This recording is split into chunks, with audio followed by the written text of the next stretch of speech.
hrať od budúcej sezóny najvyššiu maďarskú súťaž MOL. Tento týždeň jej prihlášku odobril Maďarský hokejový zväz. Ide už o tretí hokejový tím zo Slovenska, ktorý by mal pôsobiť v zahraničí.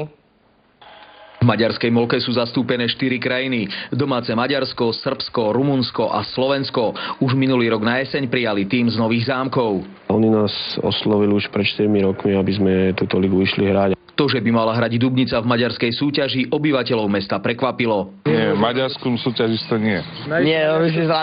Nemyslím, že by sme mali sa schovať pred tým, že to je nejaká maďarská liga alebo niečo podobné a dehonestovať to takýmto spôsobom.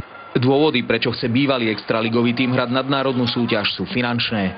Sponzori na Slovensku nechceli dať prostriedky na hokej v takej výške, ako by bolo potrebné, keby sme nehrali práve túto nadnárodnú ligu.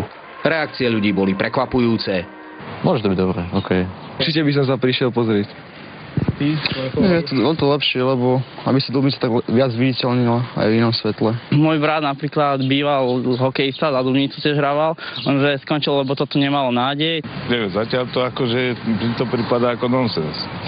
Vedenie mesta sa neobáva nacionalistických prejavov. Ja si myslím, že takéto medzi ľuďmi to nie je nazreté a dôležité bude, aká bude úroveň hokeja.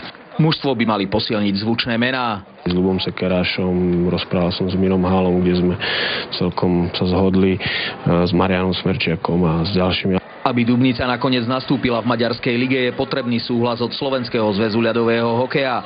Rozhodnutie by malo byť známe do 2 týždňov.